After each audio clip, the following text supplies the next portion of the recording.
अस्सलाम वालेकुम। मेरा नाम डॉक्टर अबूबकर खालिद है। मैं इस वक्त मिस्टर हॉस्पिटल मुल्तान में as a post graduate trainee SCPS nephrology मेरी स्पेशलिटी है, उसमें वर्क कर रहा हूँ मेडिसिन वार्ड में।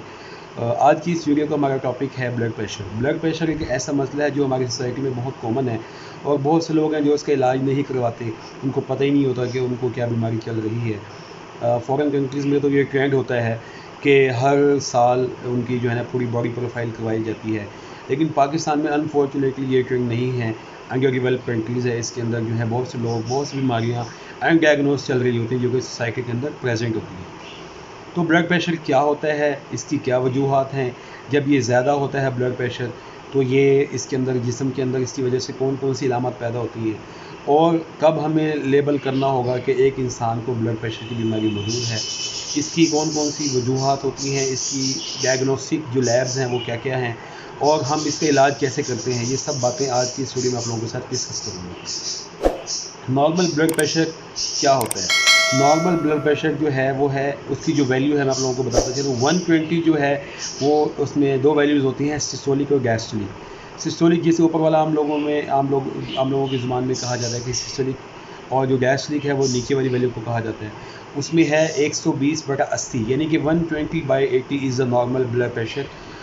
खून की नालियों में जो खून दौड़ रहा होता है उसका एक नॉर्मल ब्लड प्रेशर होता है। ये वो ब्लड प्रेशर है 120/80 जो कि एक इंसान का होना चाहिए। अच्छा, हम कब लेबल करेंगे कि एक इंसान को ब्लड प्रेशर की बीमारी मौजूद है?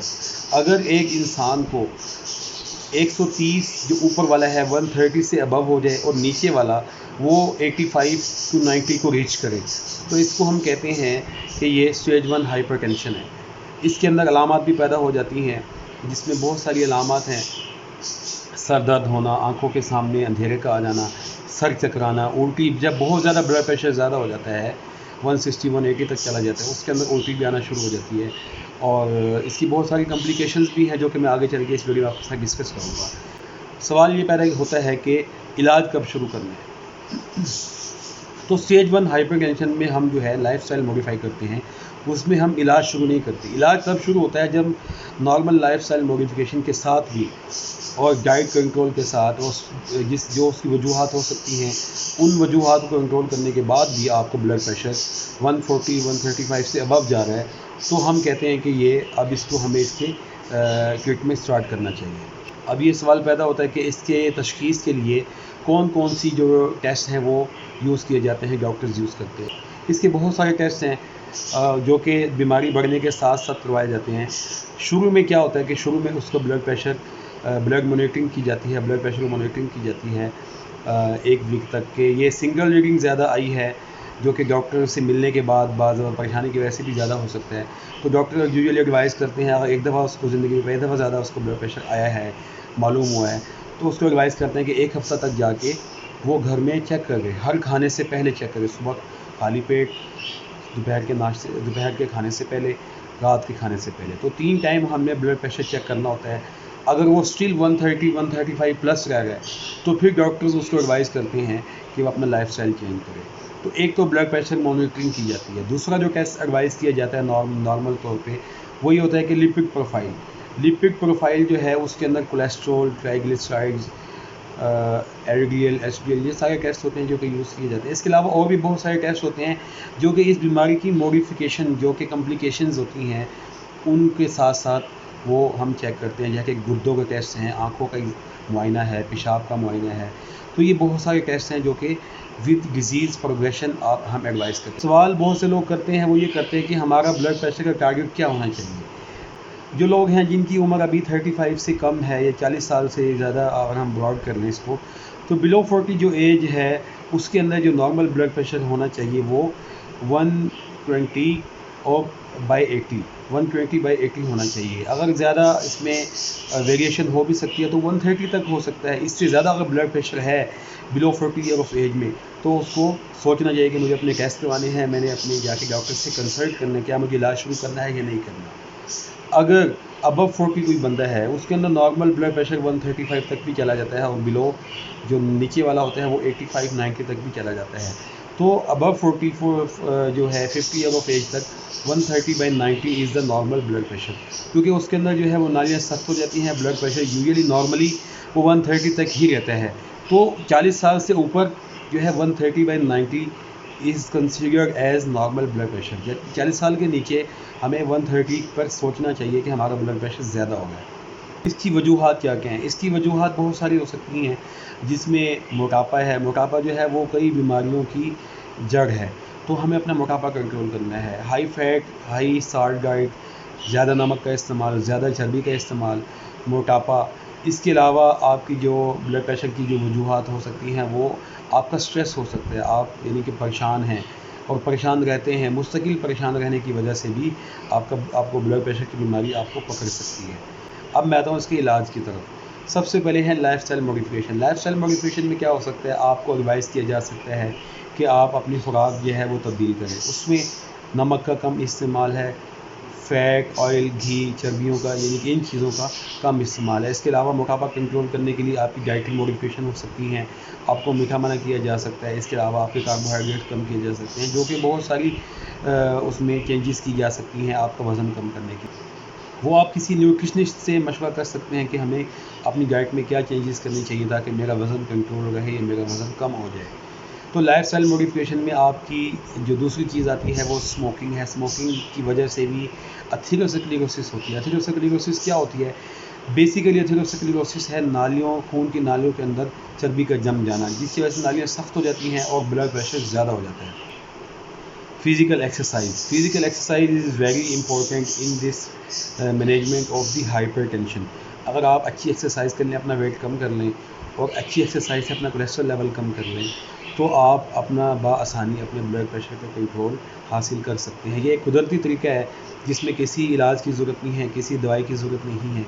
सिर्फ़ और सिर्फ आप अपनी डाइट इंटेक कम करें, साल्ट इंटेक कम करें, चर्बी का कम इस्तेमाल करें, ऑयल का कम इस्तेमाल करें और निहार मुँह आप जो है 30 से 40 मिनट वॉक करें, खाली पेट वॉक करें और पानी का ज़्यादा इस्तेमाल आप करने से भी आपका ब्लड प्रेशर कम हो सकता है। लाइफस्टाइल मॉडिफिकेशन में इसके बाद आ जाती है स्ट्रेस मैनेजमेंट। अगर आपको ब्लड प्रेशर की वजह वो एक स्ट्रेस है, कोई परेशानी है जो कि मुस्तकिल आपके ऊपर सवार है, आपको उसकी वजह से नींद भी नहीं आती, तो उसमें भी ब्लड प्रेशर की बीमारी आपको शिकार कर सकती है। तो आपने अपना स्ट्रेस मैनेजमेंट करना है। उसके लिए आपको विज़िट करने पड़ेंगे, साइकोलॉजिस्ट के पास आपको जाना पड़ेगा और मुख्तलिफ़ लोगों से, आपको जो बड़े लोग हैं उनसे मशवरा करके आप अपना स्ट्रेस मैनेज कर सकते हैं। आप अपने दोस्तों के साथ शेयर कर सकते हैं, आप बाहर जा सकते हैं, हैंग आउट्स कर सकते हैं।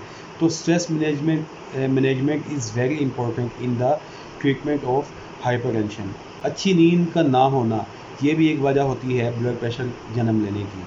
तो healthy sleep, healthy diet is required in the management of hypertension. तो अपनी अच्छी नींद करनी है और प्रॉपर, जिसे मेडिकल के मुताबिक कहा जाता है कि 8 to 9 आवर्स आपकी स्लीप होनी चाहिए। उसमें 6 आवर्स आपके नाइट टाइम होना चाहिए, 1 to 2 आवर्स आप डे टाइम भी आप नींद कर सकते हैं।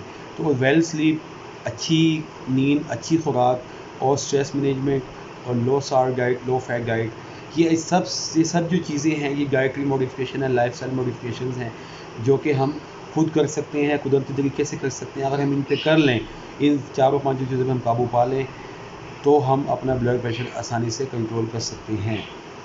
अगर इन सब चीज़ों करने के बावजूद, लाइफस्टाइल मॉडिफिकेशन करने के बावजूद आपका ब्लड प्रेशर कंट्रोल नहीं होगा, स्टिल वो 135, 140 तक और नीचे वाला 90 या 90 प्लस जा रहा है, तो हमें इलाज शुरू करना होगा। उसमें बहुत सारी मेडिकेशंस हैं, जिसके अंदर सबसे पहले जो है वो चर्बी को कम करने वाली दवाइयाँ होती हैं, जिसे हम लिपिड लोअरिंग ड्रग्स कहते हैं, जिनमें बहुत सारे स्टेटिन्स आ जाते हैं और इसकी और भी बहुत सारी क्लासेस हैं इस ड्रग्स की। इसके साथ साथ हम ब्लड प्रेशर कंट्रोल करने की दवाइयाँ भी इस्तेमाल कर सकते हैं, जो कि एक डॉक्टर बाकायदा चेक करके लाइफस्टाइल मॉडिफिकेशन एडवाइस करके उसके बाद भी उसका ब्लड प्रेशर कंट्रोल नहीं हो रहा तो वो इलाज शुरू किया जाता है। वो यहाँ मेंशन करना उनका मुनासिब नहीं है, ना ही ज़रूरी है, ना ही उनके मेंशन करने से इस वीडियो में कोई का फ़ायदा होगा। अनकंट्रोल्ड ब्लड प्रेशर यानी कि ऐसा ब्लड प्रेशर जिसका इलाज ना किया जा रहा हो, चाहे वो खुराक या लाइफस्टाइल मॉडिफिकेशन के ज़रिए हो या वो दवाइयों के ज़रिए हो।